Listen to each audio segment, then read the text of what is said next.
Tablet Betabis 2.5 milligram Acme laboratories limited কর্তৃক উৎপাদিত একটি বিটা-1 সিলেক্টিভ ব্লকার জাতীয় ঔষধ, যার সক্রিয় উপাদান হচ্ছে বিসোপ্রোল ফিউমারেট। এই ঔষধ মূলত উচ্চ রক্তচাপ, হাইপারটেনশন, অ্যানজিনা পেক্টোরিস এবং দীর্ঘমেয়াদী হার্ট ফেইলুর, ক্রনিক হার্ট ফেইলুরের চিকিৎসায় ব্যবহৃত হয়। এটি হৃৎপিণ্ডের বিটা-1 রিসেপ্টর ব্লক করে, ফলে হার্ট রেট কমে যায়, হৃৎপিণ্ডের অক্সিজেন চাহিদা হ্রাস পায় এবং উচ্চ রক্তচাপ নিয়ন্ত্রণ থাকে। বেটাবিস 2.5 নিয়মিত সেবনে হার্ট অ্যাটাকের ঝুঁকি কমে এবং হার্টের কার্যকারিতা বাড়ে। সাধারণত প্রতিদিন সকালে খাবারের আগে অথবা পরে একবার এই ওষুধ খাওয়া হয়।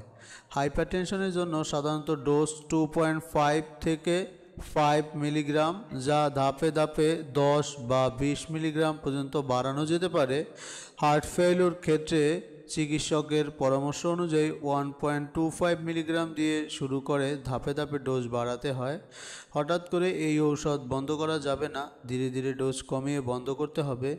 বেটাবিস 2.5 গ্রহণের সময় কিছু সাধারণ পার্শ্ব প্রতিক্রিয়া দেখা দিতে পারে, যেমন মাথা ঘোরা, ক্লান্তি, হৃদস্পন্দন ধীরে হয়ে যাওয়া, শ্বাসকষ্ট, ঠান্ডা অনুভব ইত্যাদি। কিছু ক্ষেত্রে হতাশা, নিদ্রাহীনতা অথবা বুকে চাপ অনুভব হতে পারে। যে কোনো অস্বাভাবিক উপসর্গ দেখা দিলে দ্রুতই চিকিৎসকের সঙ্গে যোগাযোগ করতে হবে।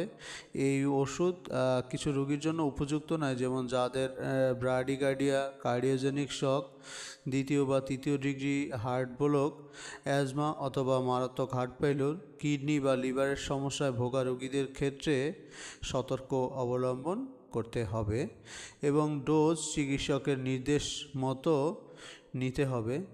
বেটাবিস অন্যান্য ওষুধের সঙ্গে ইন্টারেকশন করতে পারে, যেমন ক্যালসিয়াম চ্যানেল ব্লকার, যেমন হচ্ছে ভার্মিপিল, ডিলিটাজেম এবং ডিজিটালিস। ইনসুলিন বা এনএসআইডির সঙ্গে একত্রে গ্রহণের পার্শ্ব প্রতিক্রিয়া ঝুঁকি বাড়তে পারে। গর্ভবতী বা স্তন্যদানকারী নারীদের ক্ষেত্রে এই ওষুধ ব্যবহারের ঝুঁকি থাকতে পারে, তাই ব্যবহার শুরু করার আগে অবশ্যই চিকিৎসকের পরামর্শ নিতে হবে। এই ঔষধ ঠান্ডা ও শুকনো স্থানে সংরক্ষণ করতে হবে এবং অবশ্যই শিশুদের নাগালের বাইরে রাখতে হবে। বেটাবিস 2.5 mg একটি নিরাপদ, কার্যকর ও বিশ্বস্ত ঔষধ, যা হৃদরোগ নিয়ন্ত্রণে গুরুত্বপূর্ণ ভূমিকা রাখে, তবে চিকিৎসকের পরামর্শ ছাড়া কখনোই গ্রহণ করা উচিত নয়। ভালো থাকবেন, সুস্থ থাকবেন, সবাই আমাদের চ্যানেলের সাথেই থাকবেন। ধন্যবাদ সবাইকে।